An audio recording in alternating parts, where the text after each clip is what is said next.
माँ, मुझे खाने में जहर डालकर दे दो। यह है गांव कपियाल, जिला संगरूर, और यह है रशपाल का घर। रशपाल अपनी बाइक पर बैठकर घर की तरफ जा रहा है। सत श्री अकाल। सत श्री अकाल बेटा। रास्ते में सबको प्यार से मिलता है। बुजुर्गों को प्रणाम, बच्चों के साथ मुस्कुराहट। अपने खेतों में मेहनत से काम करता है।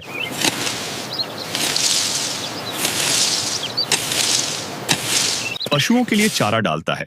सच में बहुत सीधा साधा और अच्छा लड़का था रशपाल। एक दिन रशपाल अपनी माता से बात करता है।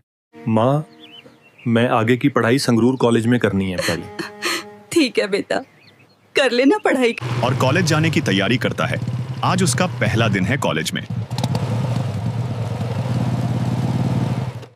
कॉलेज पहुंचकर अपने दोस्तों से हाथ मिलाता है, बातें करता है और फिर अपनी क्लास की तरफ बढ़ता है। लेकिन कॉलेज में कुछ बदमाश लड़के भी थे। रशपाल उन्हें देख रहा था और बोला, जिंदगी तो इनकी है। इनका कॉलेज में पूरा नाम है, पूरा दबदबा है। और फिर रशपाल उनके पास जाता है और उनसे दोस्ती कर लेता है। धीरे धीरे नशे की लत में फंस जाता है। बाहर बदमाशी, शराब, सिगरेट। कॉलेज में भी पूरी गुंडागर्दी करने लगा रशपाल।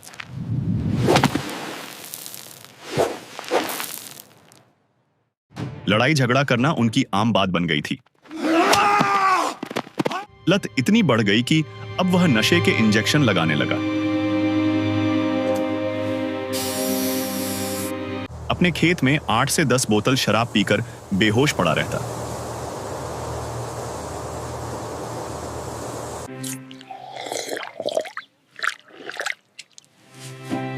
ये कभी नहीं सुधरेगा, इतना नशा करता है। उसकी मां बहुत परेशान हो चुकी थी। एक दिन उसने रोते रोते कहा, तुम मर क्यों नहीं जाता रास्पल? इतना दुखी कर रखा है सबको, अब और सहा नहीं जाता। माँ, मुझे खाने में जहर डालकर दे दो। मुझसे ऐसे मरा नहीं जाता। अगले दिन रशपाल घर के बाहर उदास बैठा था। गांव में एक लड़का था, रोहित दास। उसने देखा कि रशपाल दुखी है। वह उसके पास आया। मैं दुखी हो गया हूं, नशा छोड़ा नहीं जा रहा। आप नाम दीक्षा ले लो संत रामपाल जी महाराज जी से। संत रामपाल जी महाराज कहाँ हैं? मुझे वहां ले चलो। संत रामपाल जी महाराज जी बरवाला आश्रम में रहते हैं। भाई, बरवाला की टिकट काट दो।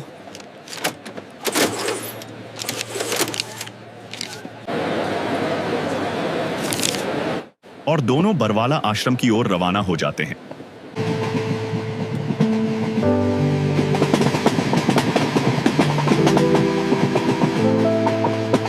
अब वे सतलोक आश्रम पहुंच चुके हैं। भंडारा चल रहा है। भक्ति का सुंदर माहौल है। रशपाल रोते रोते गुरुजी के चरणों में गिरता है और कहता है, गुरुजी, मेरा नशा छुड़ा दो, मैं बहुत दुख में हूं। और जब संत रामपाल जी महाराज जी ने उसके सिर पर आशीर्वाद का हाथ रखा, तुरंत नशे की जो तोड़ थी वो टूट गई। उसका मन पूरी तरह शांत हो गया। आज रशपाल नशा नहीं करता। आज वह भक्ति करता है, अपने माता पिता का सम्मान करता है।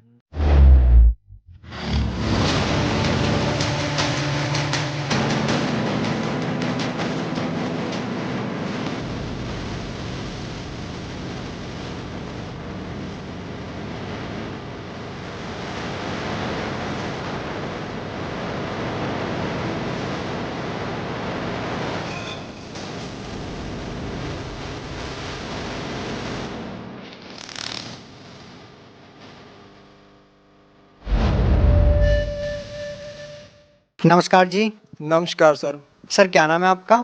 सर मेरा नाम है रशपाल सिंह कुमाण। सर कहाँ से आए हैं आप? मेरा गांव है कप्याल, डिस्ट्रिक्ट संगरूर, पानीगढ़ तहसील। सर संत रामपाल जी महाराज की शरण में आने से पहले आप क्या साधनाएं करते थे?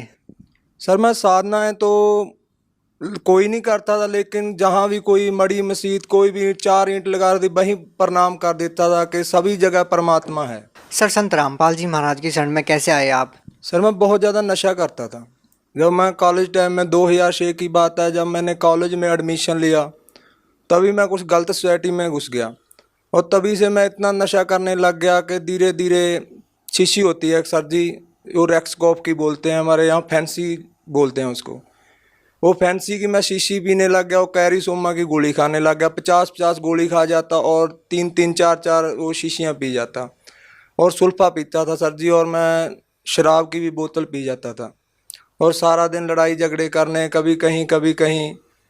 घर वालों ने परेशान थे मेरे से। घर में रोटी कभी बनती कभी नहीं बनती तो घर वाले बना के रख देते, खाते नहीं, सारे घर वाले परेशान थे। और तभी मेरे गांव का एक लड़का था, उसने मेरे को बताया कि भाई ऐसे ऐसे करके एक संत है, संत रामपाल जी महाराज जी, कि उनका पास तू नाम ले ले। उसने, वो भी नशा करता था, उसने संत रामपाल जी से नाम दीक्षा ली थी, तो वो मेरे को ले गया वहाँ आश्रम में। मैं आश्रम में भगत जी भाई गया और मैंने जाके वहाँ सारा सिस्टम देखा और उसके बाद मैंने भी नाम ले लिया वहाँ जाके। नाम लेने के बाद मैं घर आ गया और मैंने ज्ञान बिल्कुल नहीं सुना और मैं आते ही फिर नशा करने लग गया।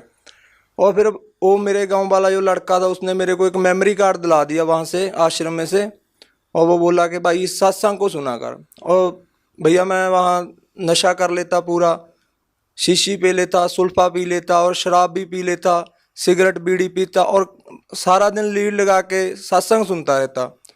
और सत्संग सुनते सुनते मेरे को कुछ ज्ञान होने लग गया कि मेरी, जैसे गुरुजी बताते हैं संत रामपाल जी महाराज जी के, जब आत्मा को ज्ञान हो जाता है, पाप कम हो जाते हैं तो आँखों से आंसू आने लगते हैं।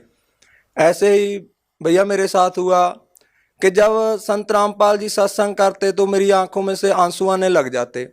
और एक दिन संत रामपाल जी ने वो सत्संग सुनाया गुरु नानक साहब जी का, कि ऐसे ऐसे गुरु नानक साहब जी को परमात्मा बई नदी पे मिले और वहाँ सतलोक लेके गए। सारा उन्होंने बताया कि उन्होंने ये नाम जपा। तो सिख समाज में होने के कारण मेरा और ज़्यादा इंटरेस्ट बढ़ गया। तो भैया जी ऐसे ऐसे करते करते मैंने, आप जब विश्वास नहीं करोगे, मैंने सत्संग सुनते सुनते नशा छोड़ दिया, शीशी ले पीना बंद कर दिया, सुल्फा पीना बंद कर दिया। सर जैसे कि आपने बताया कि आप नशे के इतने आदी थे कि एक दिन में 50-50 गोलियां नशे की आप खा लेते थे और आपके परिवार वाले और आस पड़ोस वाले भी आपसे बहुत ज़्यादा दुखी थे। तो सर जब आप संत रामपाल जी महाराज की शरण में आए तो सर उसके बाद आपके जीवन में क्या परिवर्तन आया, क्या आपके अनुभव रहे? परिवर्तन जो आया, ये पहले तो मेरे को यकीन ही नहीं था, क्योंकि मैंने 4 महीने जनरेशन केयर सेंटर है अपने हमारे यहाँ पटियाला में, मैंने वहाँ 4 महीने मेरे घर वालों ने नशा छोड़ने के लिए वहाँ छोड़ के रखा मेरे को, और मैं उन्हीं की गाड़ी लेके भाग आया और आते ही फिर मैंने नशा करना शुरू कर दिया। और मेरे को ऐसा था भैया कि कोई भी ऐसी ताकत नहीं कि ये नशा छुड़वा दे, और मैं छोड़ना भी चाहता था। मेरी माँ, आप सच नहीं मानोगे, मेरी माँ मेरे को कह देती थी कि बेटा तू मर जा। मैं कह देता था माँ मेरे से मरा नहीं जाता, तू मेरे को ऐसे कर, कुछ खाने में मिला दे और मेरे को मत बता। आप भैया यकीन नहीं मानोगे, मेरे घर पे जाके ये पूछ सकते हो, यही स्थिति सेम टू सेम थी हमारे घर पे। वो मैं कहता था माँ तू इसमें डाल दे कुछ, मेरे को मत बता और मैं मर जाऊंगा, ठीक है। और भैया मैंने बहुत बार मैंने सुसाइड करने की भी कोशिश की, मेरा पूरा गाँव इस बात का गवाह है कि मैंने 1-2 बार ना ये जहर भी ले लिया था, खा लिया था, और फिर मैं बच जाता था। और तब मैं संत रामपाल जी महाराज के जहाँ जाने से पहले मैंने सोचा भी ऐसी कोई ताकत नहीं यार जो मेरा नशा छुड़वा दे, क्योंकि मेरे को नींद भी नहीं आती थी, मैं मेंटली अपसेट हो जाता था जब मैं थोड़ा बहुत नशे की डोज ऊपर नीचे हो जाती थी। तो मैंने सोचा भी ऐसी कोई ताकत नहीं। जब मैं वहाँ गया तो मैं उस दिन भी नशा करके गया, जिस दिन मैंने नाम दीक्षा ली तब भी मैंने। और मेरे साथ वाला जो मेरे गाँव का लड़का था उसने बोला कि भाई तू ऐसा बोल दियो कि गुरुजी मेरा नशा छुड़वा दो। मेरे को यकीन बिल्कुल नहीं था कि मेरा नशा छूट जाएगा, क्योंकि इतना नशा, इतनी डोज लेने के बाद मेरे को कोई यकीन नहीं था। और मैं गया, मैंने बोला गुरुजी ऐसे करके दास नशा करता है, आप मेरा नशा छुड़वा दो। गुरुजी बोले, सिर पे हाथ रखा कि बेटा आज के बाद तू नशा नहीं करेगा। और भैया जब संत रामपाल जी ने महाराज जी ने मेरे सिर के ऊपर हाथ रख के कहा कि बेटा तू आज के बाद नशा नहीं करेगा, और भैया वो दिन है और आज का दिन है, मुझ को इतनी नफरत होगी नशे से कि नशा करना तो दूर, मैं किसी को ला के भी नहीं देता। और जो गांव वाले मेरी गली मोहल्ले के लोग थे जो मेरे से बात करना भी पसंद नहीं करते थे, और आज मेरे से वो हंस हंस के बोलते हैं कि भैया तू आदमी बंदा बन गया, तू हमारे गांव में कहते हैं कि ये बंदा बन गया, अब कहते हैं कि तू बंदा बन गया यार, पहले तू इंसान नहीं था, एक हैवान था। सर और क्या लाभ मिले आपको संत रामपाल जी महाराज से नाम दीक्षा लेने के बाद? सर जी इससे बड़ा लाभ क्या हो सकता है। एक जिसे जो मरा हुआ आदमी, हमारे आप मेरा नंबर नोट कर लो, मेरे गांव में जाके पूछ लो, मेरे गांव वाले ये कहते थे कि ये आदमी नहीं बचेगा, कुछ भी कर ले कोई। दुनिया के लिए इससे ज़्यादा बड़ी मिसाल क्या हो सकती है कि एक नशेड़ी को नशा छोड़ना सबसे बड़ी, जो भी मेडिकल नशा, कोई भी ऐसा डॉक्टर नहीं था, मेरे घर वालों ने मेरे को डॉक्टरों को भी दिखाया, वो डॉक्टर कहते थे, अपनी बात बता रहा हूँ हकीकत में, कि वो कहते थे कि भैया इसका पता क्या करो, आप इसको थोड़ी सी अफीम दो और शाम को इसको इंग्लिश का दिया दो, दारू का एक दिया दो, अगर ये नहीं इतना नशा नहीं लेगा तो इसको अटैक आ जाएगा।